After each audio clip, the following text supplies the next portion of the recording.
Today we have come to Stonehenge. Now we have never been to Stonehenge despite it only being just over an hour away from Tractors and Cream. So we thought it'd be quite a nice thing because a lot of people do come and stay with us and head over to Stonehenge. So we're going to take you around and show you everything there is to see here. We've come on a Saturday and it is extremely busy. We have pre-booked our tickets. We're National Trust members so we get in for free, but you can buy tickets on the day. So once you've got through the queues of the visitor centre, then you can come and see some of the ancient Neolithic homes that they've replicated here. So we're going to have a look in there. They've also got one of the stones laid down so you can kind of see the size of it, which is just over here. So this is how they moved them, was it? This is how they believe they were doing. On these logs. I don't think you're going to manage it, Annabelle, somehow. The start button, then pull. Okay, pull as hard as you can, and I'm imagining it should light up. Could you move this out in there? It takes about 100 strong people to move the stone. Crikey, it is gigantic. Okay, so you would expect that one there to light up. So I think they were made with cob and thatch.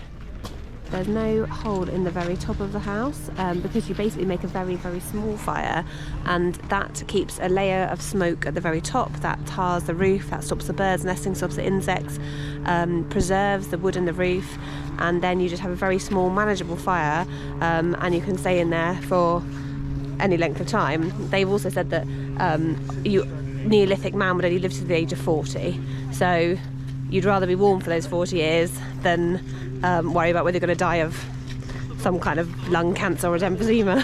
So they have a shuttle bus that takes you to the actual stones. You can walk it, but it's about a half an hour walk and it's literally a 5-minute shuttle.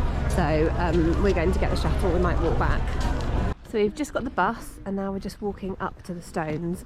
There is a Stonehenge audio guide which you can get on your phone. So they've got Apple and Android versions of it. So it's just an app you download and then it will play you in whatever language you are information. Minds and engineering ability of those who built it, the late Neolithic people of Britain. So this dip around the edge of Stonehenge was the first to be built, and that was built about 5,000 years ago. And then I believe the actual stones were put there about 3,000 years ago. This is the line of the midsummer sunset. So that stone is the heel stone and it demonstrates where the sun will rise.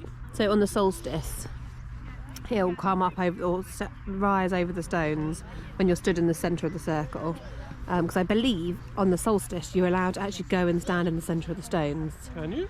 Yeah, but it's only now this is the closest you can get from as a normal person. Many a time have we driven past Stonehenge and sat in this queue of traffic that slows down every time you go past the stones that people are looking at. And I've always thought, oh, they're crackers paying to go and look at some stones, and here we are. Actually, you can't actually get that close anymore. Here are some fun facts about Stonehenge for you. So the average Stonehenge sarsen stone weighs 25 tonnes, but the largest stone weighs about 30 tonnes. Some of the stones are bigger than they look, so some of them have sort of 2 metres that are buried under the ground, and the tallest one measures 8.71 metres from the base to the tip. The blue stones, which are the big ones in the middle, travelled 240 kilometres to Wiltshire from South Wales. Now, they all had to just pull them, 100 people on each stone, 240 kilometres. That's hardcore. So you can see the bottom of that one here. This one is actually got concrete foundations because it was crumbling, and so they had to repair it in the 1920s and the 1950s so that it would stay there. Because basically we're seeing the ruin. This is not obviously how it would have looked 5,000 years ago, but they're having to keep up with conservation so that it does remain visible for people, for the million visitors that come every year.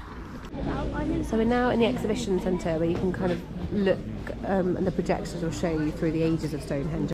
So they thought originally that this was built first, and then they either made these out of timber or of stone, and then they built the stone circle. But it was a very neat outer circle, and then the big stones in the middle.